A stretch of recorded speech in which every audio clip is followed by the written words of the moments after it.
గడపలో అడ్డుగా నిలబడిపోయిన దేవుడు, ఆ దేవుణ్ణి మనసారా ఆరాధించుకుందాం. నీవు నిద్రవుతూ ఉంటే నీ బిడ్డల క్షేమం కొరకు, నీ క్షేమం కొరకు కునుకిపోకుండా ఇశ్రాయేలుని కాపాడువాడు. కునుకడు, నిద్రపోడు. దేవా, నా నిమిత్తమే కదా తండ్రి, నా నిమిత్తమే ఈ వాగ్దానాలన్నీ నా నిమిత్తమే.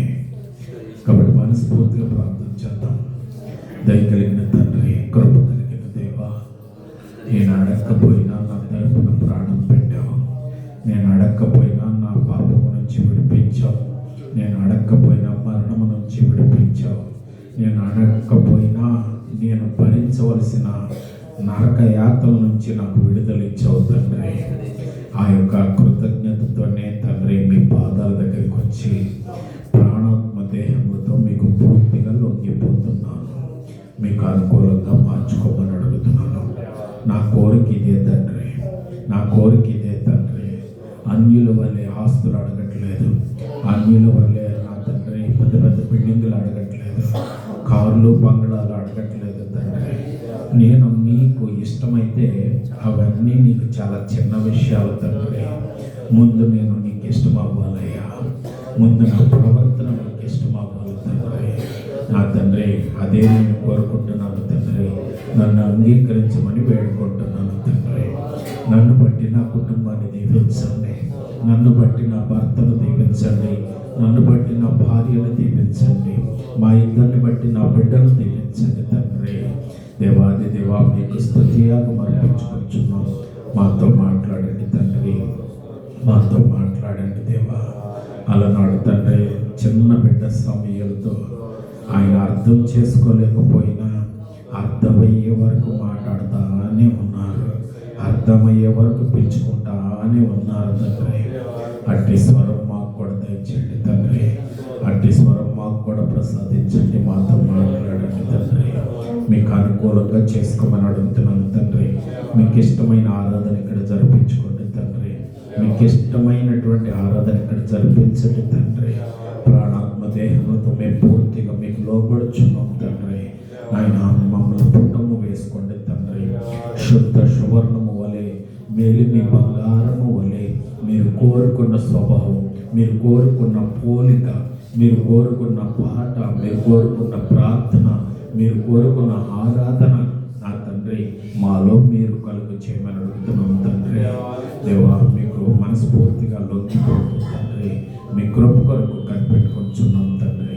ఈ ఆరాధన అంతటిలో ప్రారంభం నుంచి ముగింపు వరకు తండ్రి దేవా, మీ ఆత్మతో అభిషేకించుకోమని వేడుకుంటున్నాం తండ్రి. రోగాల విషయంలో, మరణాల విషయంలో, అప్పుల విషయంలో, అనారోగ్య పరిస్థితులు అన్నీ తండ్రి మీ యొక్క బలిపీఠంలో తండ్రి వాటన్నిటిని దహించి తండ్రి దేవా మాకు కావలసిన ఈవులు మాకు ప్రసాదించమని పాటల ద్వారా మిమ్మల్ని ఆరాధించున్నాం తండ్రి దేవా. ఈ తదుపరి ఆరాధనలో కూడా తండ్రి మా మధ్య మీ ఉచితమైన సింహాసనం మీరు ఉండి తండ్రి మమ్మల్ని దీవించి ఆశీర్వదించి ఆరోగ్యం ఇచ్చి ఆత్మశక్తినిచ్చి, అలాగే మాకు ఇచ్చిన బిడ్డలను బట్టి కూడా మీ పవిత్ర పాదాలు ఆశ్రయించున్నాం. వాళ్ళు చదువుతున్న స్కూల్స్లో, వాళ్ళు ప్రయాణం చేస్తున్న స్కూల్ బస్సుల్లో ఏ కీడుకి అవకాశం లేకోకుండా ఆయన మా ఫోన్లకి ఆ స్కూల్స్ నుంచి మా బిడ్డల విషయమై ఏ దుర్వార్త మాకు రాకుండా తండ్రి దేవా నాయన మీ పాదాల దగ్గర మా యొక్క విజ్ఞాపన బట్టి మా బిడ్డలకు మంచి భవిష్యత్తు ఇవ్వమని, మంచి విద్యాబుద్ధులు ప్రసాదించమని, అన్నిటికంటే ముఖ్యంగా మీ అందు భయభక్తులు కలిగి వారి జీవితాలు వారు కట్టుకునేటట్లుగా తండ్రి మీ ఆత్మను బాల్యం నుంచే వారికి ప్రసాదించమని, మీ కృపతో, మీ ప్రేమతో, మీ దయతో మా 5 వేళ్ళు నోట్లోకి వెళ్ళటానికి మీరు ఇచ్చినటువంటి జీవనోపాధి వ్యాపారం ఏదైతే ఉన్నదో తండ్రి అది కూడా మీ పాదాల దగ్గర మేము పెట్టుచున్నాం. అది మీ ఉచితమైనటువంటి దానను తండ్రి దేవా. దానిలో ఏ పద్ధతులు నాయన రాకుండా మీ దయతో, మీ కృపతోటి తండ్రి దేవా ఒకవేళ చిన్న చిన్న ఇబ్బందులు ఉన్నా సరే మిమ్మల్ని బట్టి మేము సంతోషించేటట్లు, ఎందుకంటే తండ్రి మీరు కీడు విషయమై బాధ పెట్టరు తండ్రి దేవా. ఆయన మీ దయతోటి, మీ కృపతోటి ఆ విషయంలో ఇంకా మేము సరి చేసుకోవాల్సింది ఏమైనా ఉన్నట్లయితే, మేము ఇంకా ఎదగవలసింది ఏదైనా ఉన్నట్లయితే, మేము ఇంకా చేయవలసింది ఏదైనా ఉన్నట్లయితే నా తండ్రి మీ దయతో, మీ కృపతో ఆ యొక్క సంస్థలో పనిచేస్తున్న చిన్న పెద్ద తేడా లేకుండా ప్రతి ఒక్కరు మీ ఆత్మ కలిగి ఉండేటట్లుగా, బాధ్యత కలిగి ఉండేటట్లుగా, ప్రతి ఒక్కరూ తనదిగా భావించి, ఆయన ప్రతి ఒక్కరూ తనే యజమానుడిగా భావించి దాని అభివృద్ధి కొరకు కూడా తండ్రి ప్రతి ఒక్కరి మనసులో ప్రేరేపించమని మీ పవిత్ర పాదాలు పట్టుకుని ప్రార్థించి ప్రతిఫలాన్ని పొంది నామమున తండ్రి ఆమేన్. అందరూ లేచి నిలబడతాం.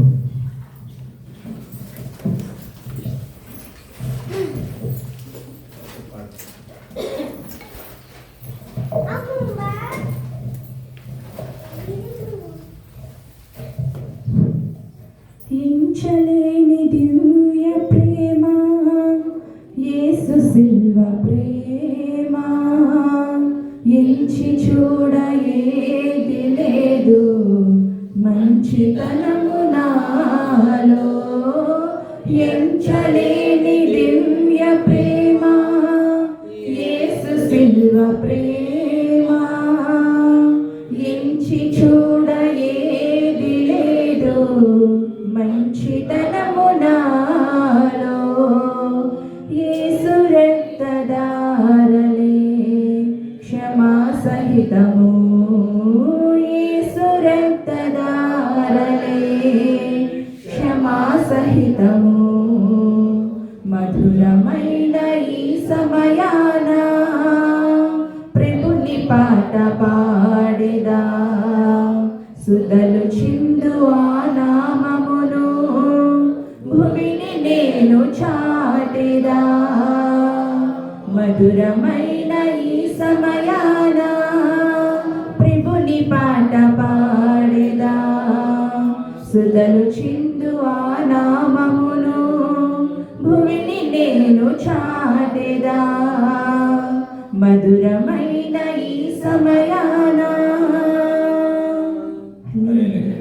ధర్మశాస్త్రాన్ని ధ్యానించుకుందాం. అందరం కళ్ళు మూసుకొని 3, 2, 1. దేవుడు నీ ఆజ్ఞలను వివరించి చెప్పాను. నీ దేవుడైన యెహోవాను నేనే దాసులమైన ఐగుప్తు దేశంలో నుండి నిన్ను వెలుపలికి రప్పించితిని. నేను తప్ప వేరొక దేవుడు నీకుండకూడదు.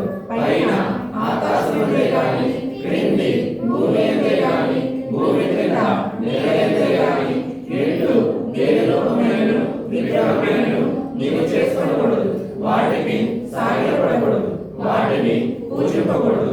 ఏలయనగా నీ దేవుడనైన యెహోవానకు నేను రోషముగలగెదను. నన్ను ద్వేషించు వారి విషయంలో 3-4 తరముల వరకు తండ్రుల దోషమును కుమారుని మీదకి రప్పించుచు, నన్ను ప్రేమించి నా ఆజ్ఞను గైకొను వారిని 1000 తరముల వరకు కరుణించువాడనై ఉన్నాను. నీ దేవుడైన యెహోవా నామమును వ్యర్థముగా నుచ్చరింపకూడదు. యెహోవా తన నామమును వ్యర్థముగా నుచ్చరింపు వారిని నిర్దోషిగా ఎంచడు. విశ్రాంతిని ఫలశక్తిగా ఆచరించుటకు జ్ఞాపకముంచుకొనుము. 6 దినములు నీవు కష్టపడి నీ పనులను చేయవలెను. 7వ దినము నీ దేవుడైన యెహోవాకు విశ్రాంతిని.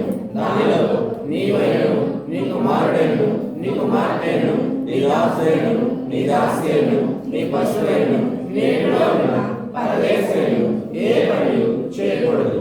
6 దినములలో యెహోవా ఆకాశములు, భూమియు, సముద్రము, వాటిలోని సమస్తమును సృజించి 7వ దినమున విశ్రమించెను. అందుచేత యెహోవా విశ్రాంతి దినమును ఆశీర్వదించి దానిని పరిశుద్ధపరిచెను. నీ దేవుడైన యెహోవా నీకు అనుగ్రహించు దేశంలో నీవు దీర్ఘాయుష్కుడవునట్లు నీ తండ్రిని నీ తల్లిని సన్మానించుము. నరహత్య చేయకూడదు, వ్యభిచరింపకూడదు, దొంగిలకూడదు, నీ పొరుగువాని మీద అబద్ధ సాక్ష్యము పలకకూడదు, నీ పొరుగువాని ఇల్లు ఆశించకూడదు, నీ పొరుగువాని భార్యనైనను, అతని దాసునైనను, అతని దాసినైనను, అతని ఎద్దునైనను, అతని వాడినైనను, నీ పొరుగువాని వరకు వేరైనను ఆశించకూడదని చెప్పాను.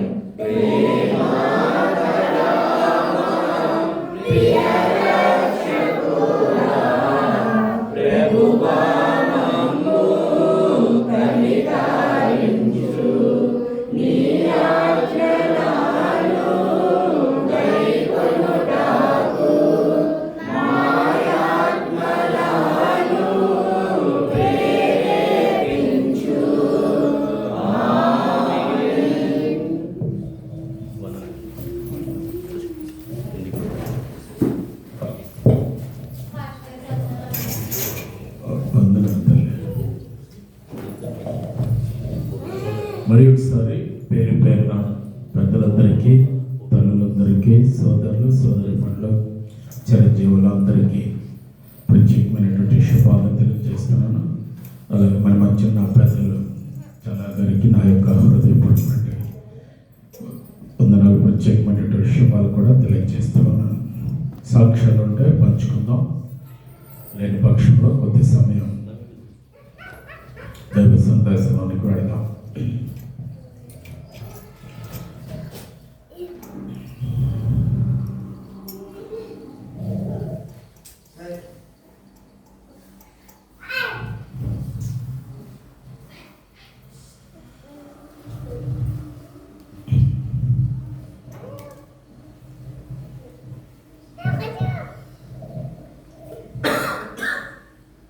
సమస్త మహిమ, ఘనత, ప్రభావం దేవునికే చెందునుగాక. దేవుడు మనతో మాట్లాడునుగాక. వినగలిగే మనసు దేవుడు అనుగ్రహించునుగాక. సరి చేసుకోగలిగే బుద్ధిని ప్రసాదించునుగాక. Thank you. మనం గత కొంతకాలముగా ఒక ఆరాధన క్రమాన్ని దేవుడు ఆశించినటువంటి, దేవుడు కోరుకున్నటువంటి పరలోక సంబంధమైనటువంటి వస్తువులు, ప్రభువుకి సాదృశ్యంగా ఉన్నటువంటి వస్తువులు ప్రత్యక్షపు గుడారంలో ఆ యొక్క వస్తు సమూహాన్ని వర్ణించుకుంటూ వస్తున్నాం. అవి 3 భాగాలని, అలాగే ఆ 3 భాగాలు మరలా మనం కూడా మొదటి తెస్సలోని పత్రిక 5వ అధ్యాయం 23 వచ్చిన ప్రకారము మనం కూడా అది ప్రత్యక్షపు గుడారం అనేటువంటిది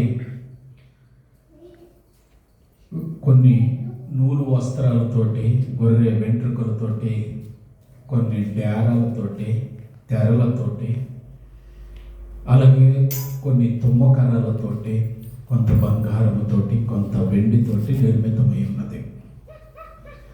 అవి దేవుని గురించి, దేవుడు చేయనయ్యున్నటువంటి కార్యాల గురించి చెప్పుచున్నవే తప్ప అవి దేవుడు కాదు. బాగా అర్థం చేసుకోవాలి. ఇది దేవుని యొక్క ప్రభువారు చేయవలసినటువంటి కార్యాన్ని తెలియచేస్తుందే తప్ప ఇది దేవుడు కాదు. దీనిలో నూనె పోస్తే మనకి స్వస్థత వస్తుంది, ఆ నూనె రాసుకుంటే స్వస్థత వస్తుంది అనేది విగ్రహారాధన. ఎప్పుడంటే దీనిలో నూనెకి విలువ ఎప్పుడు వస్తుందంటే, ఆ నూనెకి విలువ ఇచ్చేటువంటి వాడు ఇక్కడ ఉంటేనే, ఇక్కడ ఉన్నప్పుడే మనం చేసేది ఏదైనా సరే ఉపయోగపడుతుంది. ఏ వస్తువు కూడా దేవుడు కాదు, దేవునికి స్తోత్రం కలుగుతుంది. ఆ వస్తువుకి దేవుని వల్ల ప్రభావం వచ్చింది తప్ప వస్తువులో ప్రభావం ఉండదు. అది మన విషయంలో కూడా ఆయన ప్రభావాన్ని బట్టి నేను ఇలా మాట్లాడగలుగుతున్నా. దేవునికి స్తోత్రం. ఆయన ప్రభావాన్ని బట్టి మీరు రాగలిగారు ఇక్కడికి. ఆయన ప్రభావం మీలో ఉంది కాబట్టి రాగలిగారు అంతే. ఒకవేళ ఆయన ప్రభావాన్ని ఆయన తీసేసుకున్నారు అనుకోండి, దీంతో సమానమే, ఇట్లా పడి ఉంటుంది అంతే. ఒకవేళ ఇది ఇలాగ ఉండొచ్చు, ఏం పాడవదు, ఇది ఉండదు. ఆయన ప్రభావం తీసేసుకుంటే పాడైపోద్ది. కాబట్టి ఈ సత్యాన్ని మనం అర్థం చేసుకోవాలి. ఆయన ప్రభావాన్ని బట్టి నేను ఇంకా అన్నపానీయాలు పుచ్చుకోగలుగుతున్నాను. ఆయన ప్రభావాన్ని బట్టి ఇప్పుడు ఆ అమ్మాయి వచ్చి ముట్టుకుంటే ఆయన ఒక మాట అన్నారు అంటే ఆయనలోంచి కొంత ప్రభావం తగ్గినట్టు ఆయనకు అర్థమైంది. నాలోంచి ప్రభావం వెళ్ళిపోయింది, ఎవరు నన్ను ముట్టుకున్నది అని అడిగారు. కాబట్టి ఈ సత్యం మీరు అర్థం చేసుకోవాలి. బలం నాది కాదు, దేవునికి స్తోత్రం కలిగి, ప్రభావం ఆయనది. అది ఆయన ప్రభావం వల్ల ఎంత కొన్ని కోట్లు పెట్టి బంగారపు రెక్కలు తయారు చేయొచ్చు. డబ్బు బాగా ఉంటే ఇనప రెక్కలు కాకుండా బంగారపు రెక్కలు తయారు చేయొచ్చు. కానీ అందులో కరెంట్ అనే ప్రభావం లేకపోతే ఆ ఇనప రెక్కల ఉపయోగం ఓ సీపులు కట్అవుట్ వచ్చినట్టు తిప్పుకోవాలి. ఎంత చెప్పి తిప్పుకుంటాం. కాబట్టి ఆయన ప్రభావం మన బలంతో తిరగటం వేరు, ఆయన ప్రభావంతో తిరగటం వేరు. దేవునికి స్తోత్రం. కాబట్టి ఈ పరమ సత్యాన్ని మనం అర్థం చేసుకోవాలి. ఆయన ఎఫెక్ట్ మన మీద ఉంది. దేవుడికి మహిమ కలుగును గాక. ఆయన మహిమ మనలో ఉంది. ఈ గొప్ప సూత్రం, ఈ సత్యాన్ని మనం అర్థం చేసుకుంటే మనం భయపడం. ఎందుకంటే ఆయన ప్రభావం మనలో ఉంటే మనం ఓడిపోం, మనం కుంగిపోం కూడా, మనం క్షీణించుకోం. ఎందుకంటే ఆయన ప్రభావం మనలాంటిది కాదు కాబట్టి, ఆయన బలం మనలాంటి బలం కాదు కాబట్టి. యెహోవా కొరకు ఎదురు చూచువారు నూతన బలమును పొందేదారు. దేవునికి స్తోత్రం కలుగును గాక. అంటే ఉన్న బలం ఉంటుంది,